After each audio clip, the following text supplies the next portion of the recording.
Hi, I'm Christopher Clark, publisher of NACD Directorship magazine, and this is BoardVision.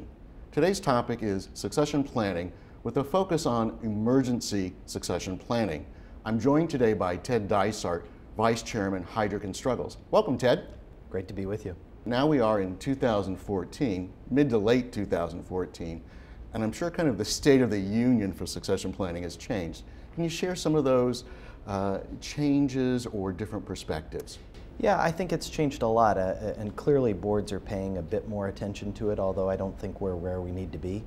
If you look at the data from last year, turnover in the S&P 500 was about 8.5%. There were 42 CEOs who turned over in the S&P 500. And we've seen that this really is one of the board's most important responsibilities. The reason I think boards have gotten better is, once again, if you look at the data, about 3/4 of those CEO turnovers came from the inside, which says that boards have been a little more thoughtful around preparing the next generation and making good decisions as they go to that generation. Something that keeps me up late at night, and I'm sure people like yourself, in terms of succession planning may be here, but for emergency succession planning, only because I'm skeptical, I don't believe it's at the same state as what we just talked about. I think a good example is we were working with one of our clients and we were interviewing each of the board members, and I sat down with each of them and asked if they had an emergency succession plan, and they told me they did. And then I asked them who the solution was, and each of them had a name. The problem is when we were done, we had 3 different names as a result of the process. And so, you know, it was clear that the intention was there, but the reality and the finishing of that process wasn't quite complete. Emergency succession planning is also a bit of a stress test for things in general. Can you flesh that out a little bit? It really is one of the most fundamental things if a board has a cohesive way of debating and discussing and dealing with thorny issues. So I think succession planning is emblematic of a lot of other issues that are going on in the boardroom, because it is such an awkward conversation for CEOs to get comfortable with. I think as we get into future generations, that will get more comfortable. But it's talking about replacing someone who's very identified with the company and its leadership. In regards to emergency succession planning, that committee should be comprised of only independent directors. Tell me why.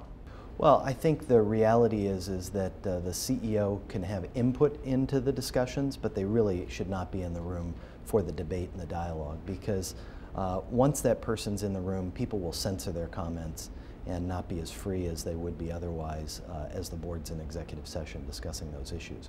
But clearly, when you're thinking about the talent pool inside the company, nobody knows that talent pool better than the CEO, and you should take all the advantage of input and data that you can get to come out with the best decision. Now, you say it's uncomfortable for the CEO. It's probably a little uncomfortable for the board as well. Yeah, because I think they put a lot of trust in whoever they select in that role.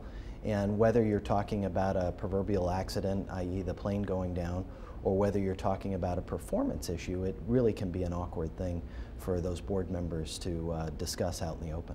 For a board member, time is critical. Yeah. Prioritizing, there's never enough of it.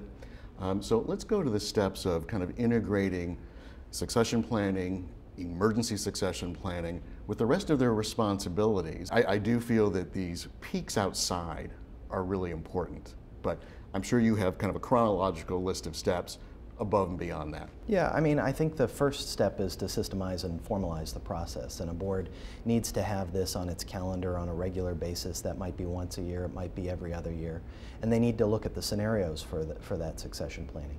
If it's emergency succession planning, is it a health issue that caused the CEO to step away? Was it a tragic accident? If it was an issue of ethics and the CEO had to be removed quickly, that might mean that you need to bring somebody else in on an interim basis. And then you need to look at the available candidates that you have both inside and outside to bring either on an interim basis or a permanent basis as you consider the long-term future of the company. Ted, I really enjoyed our conversation today. Thank you for coming to the Harvard Club and being part of BoardVision. Thank you for having me. On behalf of NACD and Heidrick Struggles, thank you for viewing today. I'm Chris Clark, and this is BoardVision.